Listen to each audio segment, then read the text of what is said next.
Кутман таңыздар менен, ардактуу замандаштар, үйүңүздөрдө болуңуздар, карантинде пайдалуу өткөрүңүздөр, жана ден соолугуңуздар бекем болсун деген тилектерди айтабы. Ооба, сиздер үйдө отуруңуздар, сиздер үчүн биз кызмат кылалы жана керектүү маалыматтарды жеткирели. Маалымат демекчи, бүгүнкү жагдайга карата дагы бир мыкты адис менен маек курууну туура көрдүк. Азыркы тапта кечээки маалымат боюнча 3755 адам вирус менен ооругандар менен контакт болгон делип атат. Өлкө ичинде акыбал кандай дагы профилактикалык жумуштар кылынып атат, атайын адисибизди чакырдык. Анда Бишкек шаарынын номер 19 үй-бүлөлүк медицина борборунун башкы дарыгери Мунаркан Өмүралиеваны студиябызга чакырып алалы. Саламатсызбы? Кош келипсиз. Келиңиз, сырга өтүңүз.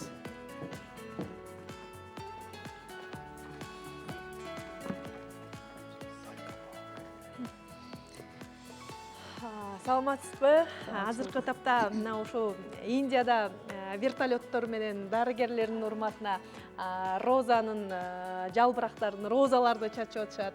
Жана ошондой эле кол чаап тосуп атат деп, биз дагы сиздерге сый урматыбыз өтө чоң. Айтсаңыз, Мунаркан эже, азыркы тапта Бишкек шаарында таажы вирусу боюнча жагдай кандай болуп атат?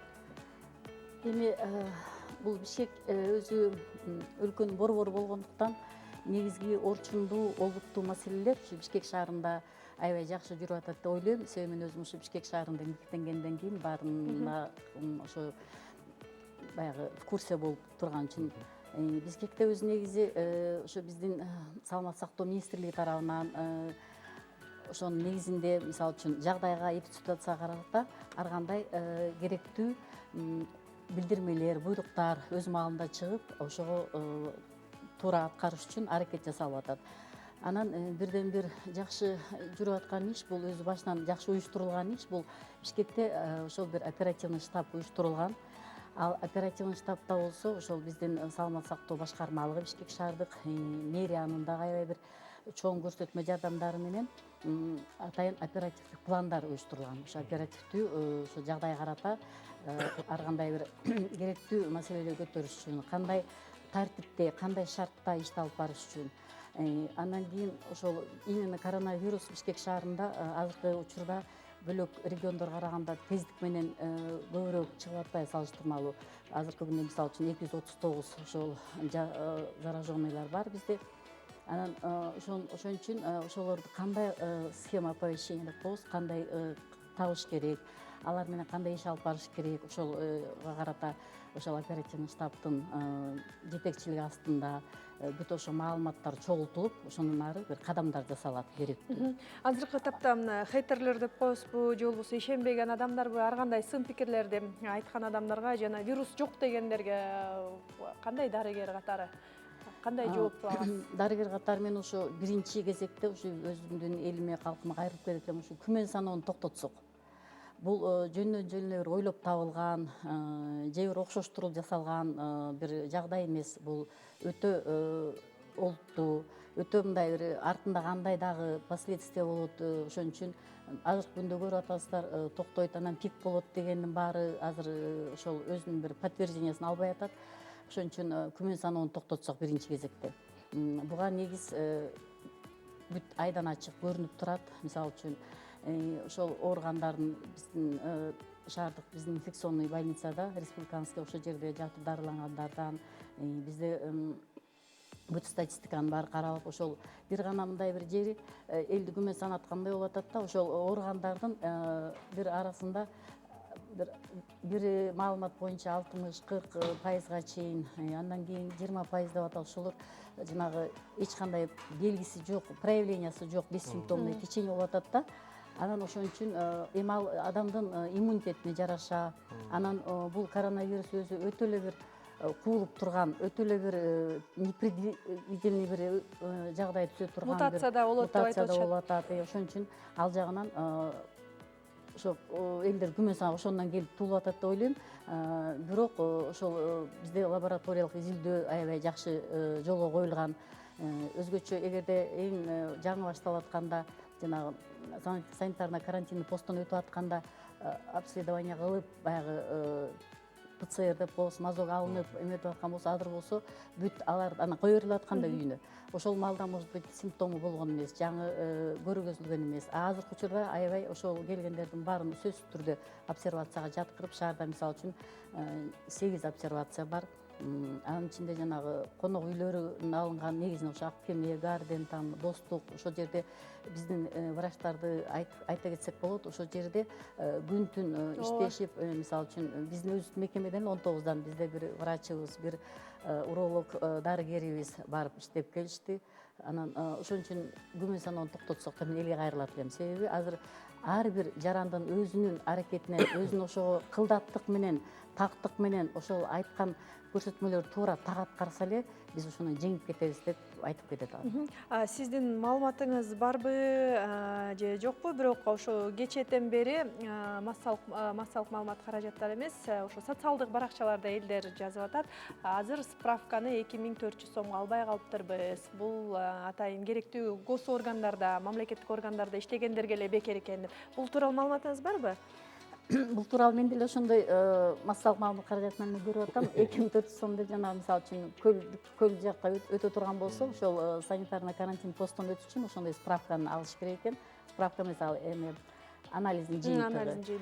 Аны ошо 2400-2500 деп атышат. Аны жанагы жеке менчиктеги лаборатория, мисалы үчүн Банецкая атындагы лаборатория даяр деп ошондой маалыматты билем. Анан ал канчалык мындан ары кандай жакка токтотулду деген маалымат тарады да, эми ошонун чынтыгын убакыт көрсөтүп. Мисалы биз кесиптешим экөөбүз тапшыргыбыз келсе анализ, биз каяка барышыбыз керек, өзүбүздүн жашаган жерибиздин поликлиникасына барышыбыз керекпи жана ал кандай жагдайда, анын жыйынтыгы канча убакытта белгилүү болот? Мисалы үчүн жанагындай бир посттон өтүш үчүн ала турган болсо, это адамдын өзүнүн каалоосу менен, өзүнүн инициативасы болуп атпайбы? Медициналык мекемелерде болсо, ошол эле биздин вирусовой лабораторияларда болсо, үй бүлөлүк медицина борборлорунда болсо, аны өзүнчө атайын конкретный мындай показаниялар бар.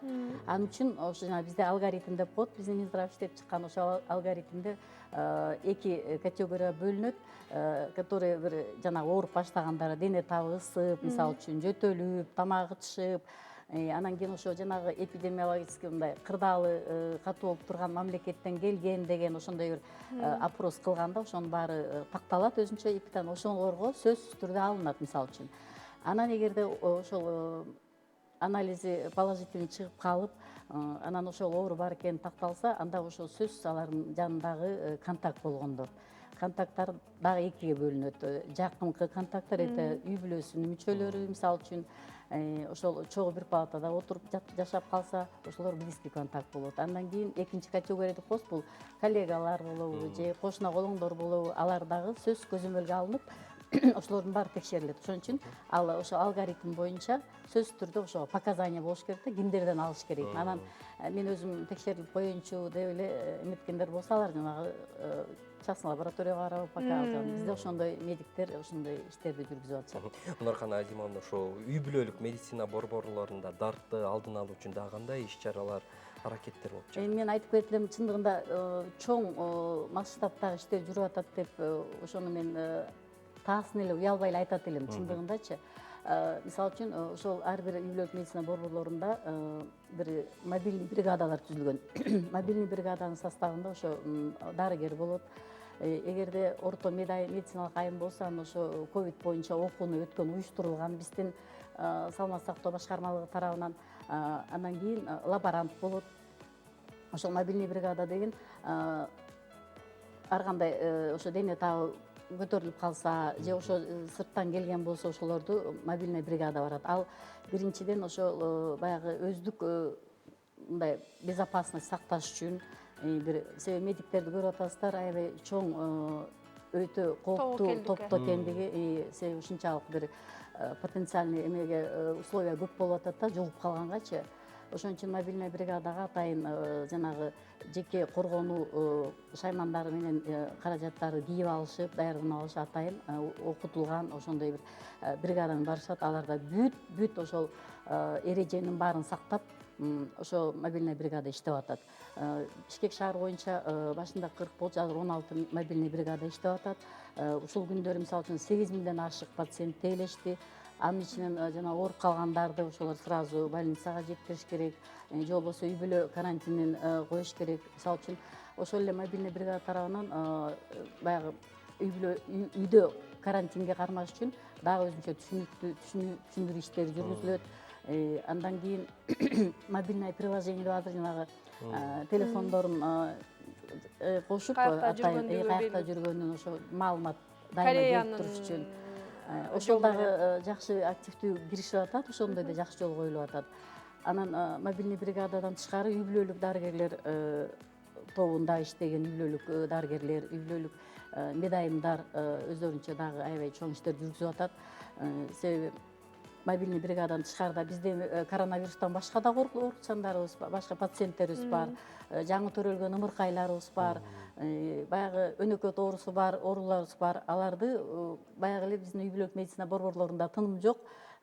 Анан биз аракет кылып калкка кайрылып кетет элек, колдон келишинче ошо бирдеме тынчсыздандырса, ден соолугуна байланыштуу үйгө чакырса. Эгерде ооруп турган болсо поликлиникага вообще келбеш керек. Аны айтып эле жатат, массалык маалымат каражаттарын эскертип атат. Ошон үчүн алар үйлөрүнө барып көрүшөт. Андан кийин аны текшериш керек, күн сайын сурап туруш керек, көрүп туруш керек, баягы билип байкап туруш керек. Ошо эгерде сиз айткандай башка оору, өнөкөт оорулар менен жабыркай турган болсо, ошол өзүнүн бейтапканасына байланышка чыгып, ошол жерден өзүнүн үй бүлөлүк дарыгерине кайрылгана чакыр. Анан жанагы азыркы тапта жакшы маалыматтар тарап атат, күнүгө мынча бейтап үйүнө кой берилди деп. Кайра ошол бейтаптардын ооруп калуу экинчи жолкудан коркунучу кандай жана бул медицинада кандай каралган? Эми мындай да, бул вирус өзү вообще аягына чейин аныктала элек, өзү айтып атышпайбы эмне изученный деп. Өткөндө биздин Кытай Республикасынан, Польшадан медиктер келип жолугушуу болду. Биз ушу суроолорду көтөрдүк. Эми аны кайра ооруп бүтүп, анан айыккандан кийин бир нече убакыттан кайра оорусу это рецидив деп айтылат. Андайлар биздин өлкөдө болбой элек, андайлар. Мен билген маалымат боюнча андай жок. Бир гана ошо жүрөктө өкпөгөн, көңүлдө өкпөгөн нерсе ошо жана бессимптомный болуп туруп, анан кийин ошо башкага жугузуп коюш коркунучу бар экен да. Ошон үчүн биздин медиктердин арасында дагы ошолдой жагдайлар болуп калып атат. Мунархан Азимовна, сиздерге чоң рахмат. Ушу оору жайылып кетпеш үчүн ушундай баарыбыз иш аракеттерди көрө берели. Кыскача элге кайрылуу жасап койсоңуз болот, маегибиздин соңунда. Элге жанагы айтпадыкпы, күмөн саноону токтотсок эң биринчи. Анан кийин бул ар ким ошо өзүнүн жеке гигиенасын туура колдонсо, анан жанагы көпчүлүк массовое скопление дегендерде болбой эле мынакей азыр 7 тармак боюнча уруксаат берилип атпайбы, иштеп жанагы соода тармагы боюнча, мисалы үчүн энергетика дейбизби, там транспортный услугалар боюнча ошону ошол жерде мисалы үчүн жана социальное расстояние деп мурда башында 1 метр деп келген. Азыр болсо 1,5-2 метрден бири-бирине жакындашпаса, бул чын эле баягы жабышып эле калбайт. Если ошондой шартты, ошондой өздөрү сактап эметсе, ошон үчүн ошондой массовое скопление койсо. Анан үйдө дагы болобу сырттан келгенде сөзсүз жанагы өзүнүн антисептик пайдаланып, үйдө проветривание кылып, өздөрүн көңүл буруп, анан кээ бирөө ооруп атып деле өзү мындай самолечение кыла берет, ошол эң туура эмес. Ооруган күндөн баштап эле сөзсүз дарыгерге кайрылыш керек. Баягы кыргызда макалы бар, оорун жашырса өлүм ашкерелейт деп. Ошон үчүн мен кайрылып кетем. Бул жерде баарыбыз тегиз жалпы күрөшүбүз керек. Ошон үчүн ошол берилген суранган шарттын баарын, талаптын баарын аткарып, анан өздөрү сак болсо, элге кайрыларым. Сиз айткандай көпчүлүк жарандарыбыз бушайман болду. Менин тааныштарыман эле биртке жөтө эле ооруп калса, мен коронавирус болуп калган жокмунбу деп өзүнө өзү мына ушундай. Сиздин кеңештердин соңунда кыргызда жакшы сөз бар эмеспи? Сактансаң Кудайым өзү сактайт деп. Анысыканда үйдө болуңуздар деген чакырыкты биз да таштап кетебиз. Чоң рахмат сизге. Урматтуу телекөрүүчүлөр, бизде таң эрте конокто Бишкек шаарынын номер 19 үй бүлөлүк медицина борборунун башкы дарыгери Мунархан Өмүралиева болду. Биз болсо сапарыбызды мастер-класс түрмөгү менен улантабыз.